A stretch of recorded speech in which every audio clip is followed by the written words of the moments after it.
extract organs from a live body, because it's such a huge and unbelievable crime, it's impossible to accept it at the first sight.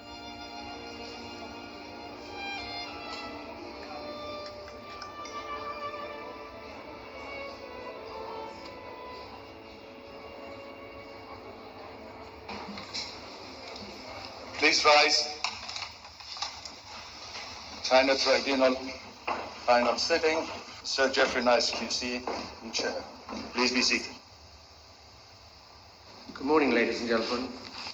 This is the judgment of the tribunal.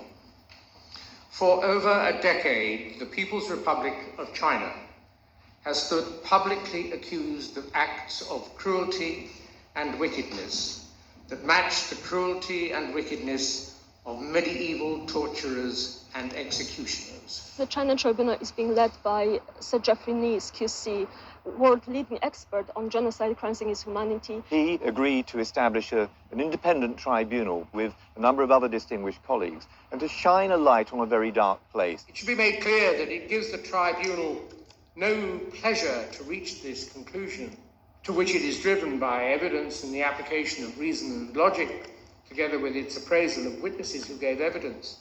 Over 50 witnesses testified. Ms. Yang, is this your statement? 杨女士，这个是不是您的证词？是。 Yes. Are you going to give your evidence in English or in Chinese? 我说中文吧。 In Chinese. Ask you to remember that it is very important to tell the truth, the whole truth, and nothing but the truth. 请让我先提醒 28 were fact witnesses, and the rest were experts and investigators. The reading materials that was given to the tribunal went into thousands of pages. If you look at page 133... This is the first tribunal where there's been a documentation process for the actions of the Chinese state. There is no international court that could look into the evidence, could identify those responsible. The People's Tribunal is filling this gap. People's Tribunal are set up to investigate, in particular, the massive crimes that committed by states or state organs, which are not, for one reason or another, handled by either United Nations or other international bodies who could have handled. The conclusion shows that very many people have died indescribably hideous deaths for no reason, that more may suffer in similar ways, and that all of us live on a planet where extreme wickedness may be found in the power of those, for the time being, running a country with one of the oldest civilizations known to modern man, which ideally we should be able to respect, and from which we should be able to learn.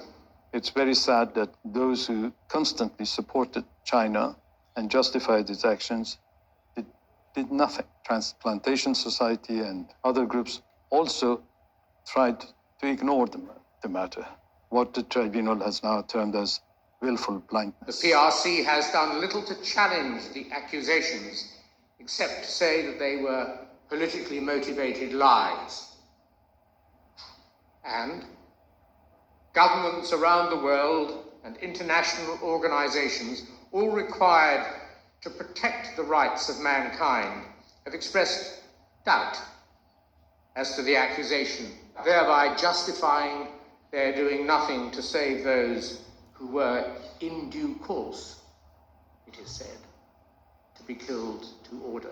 So many people are unnecessarily afraid of China and kowtow to China, and so few people are prepared to speak up boldly. You look at the UN, they target certain countries. China seems to always get off. The Chinese government were given the opportunity at every stage to appear as witnesses, and they failed to produce evidence or witnesses. China has taken much more aggressive, assertive actions to prevent any information being known about, and that's an escalating trend. What this tribunal did is that not only is this happening beyond a doubt, but certainly they also said this is a crime against humanity. Victim for victim and death for death, the gassing of the Jews by the Nazis, the massacre of the Khmer Rouge, or the butchery to death of the Rwanda Tutsis may not be worse than cutting out the hearts, other organs,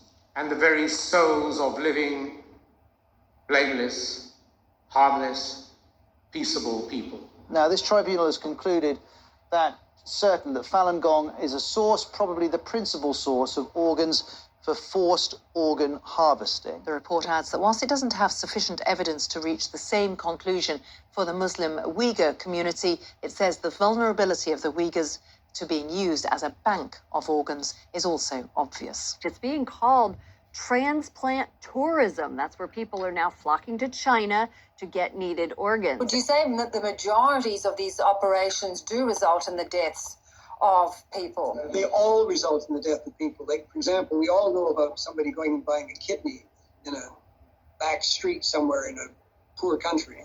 The fact is, in China, they take both kidneys and other organs as well. So nobody survives these organ transplants because they, as I say, they're dead after all of their organs are removed. Doctors killed those innocent people simply because they pursued truthfulness, compassion, and forbearance in the case of Falun Gong practitioners, and lived lives of healthy exercise and meditation that was seen as dangerous to the interests and objectives of the totalitarian state of the People's Republic of China. This is a very uncomfortable truth, inconvenient truth. China needs to stop what they're doing. Where else in the world can you go and get an organ within 2 weeks? I hope today no one can turn around to pretend that they don't know this is happening. It's important that we never lose sight of the human side of this story. I hope this judgment will awaken some consciousness from Chinese surgeons. There's lots of important decisions that we need to make as a transplant community as to how we take this judgment forward. The tribunal concluded with this very powerful statement about any government, any entity, any individual dealing with the Chinese Communist Party state is in effect dealing with a criminal state. They actually single out China as a criminal state.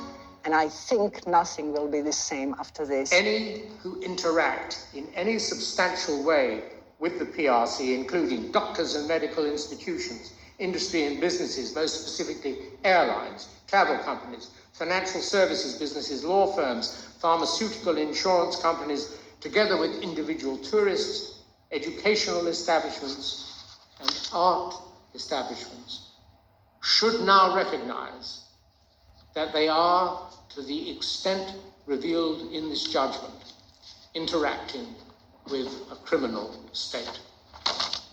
We will rise.